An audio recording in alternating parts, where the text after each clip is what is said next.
দীর্ঘ ৪৪০ বছর পর পরিবর্তন হলো ভূমি উন্নয়ন কর আদায়ের সময়। ৪ জুলাই থেকে দেশে জুলাই-জুন অর্থবছরের হিসেবে ভূমি কর আদায় শুরু হবে।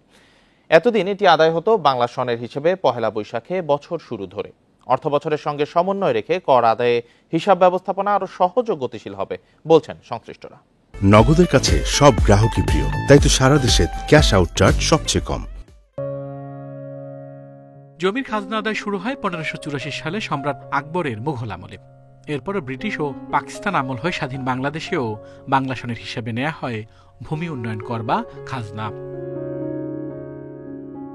সময়ের প্রয়োজনে প্রায় 440 বছর পর খাজনা আদায়ের সময়ের পরিবর্তন হয়েছে।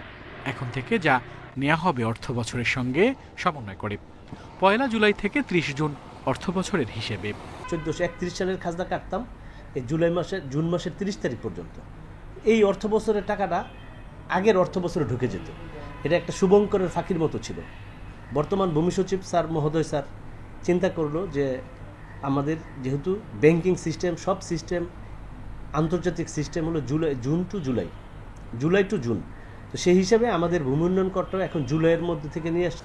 সিদ্ধান্তটিকে স্বাগত জানিয়েছেন সাধারণ নাগরিকেরা। বলছেন এতে তাদের হিসেব রাখতে সুবিধা হবে। বাজেটটা সাথে আমাদের ভূমি উন্নয়ন যে করটা সরকার নিচ্ছে সেটা একটা সামঞ্জস্য থাকবে। এটা আমার খেয়াল করতে হবে, বাংলা ভাষ ইংরেজি ভাষ মিলেই দেখতে হবে যে আমার ডিউ আছে কি। ভূমিমন্ত্রী জানান সময়ের সাথে ভূমি রাজস্ব আহরণ ব্যবস্থা আরও শক্তিশালী হবে, গতি আসবে ভূমি ব্যবস্থাপনায়। আমরা যে ইনকাম ট্যাক্স দিই যারা, তাদেরও কিন্তু জুলাই থেকে জুন পর্যন্ত, ফলে তাদের ব্যয়ের যে একটা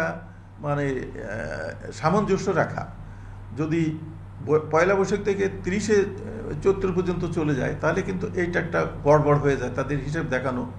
21 সালের সেপ্টেম্বর থেকে ভূমি কর নেওয়া হচ্ছে অনলাইনে। এরপর থেকে প্রতিদিন খাজনা ও অন্যান্য ফি বাবদ প্রায় 5 কোটি টাকার রাজস্ব আদায় হচ্ছে।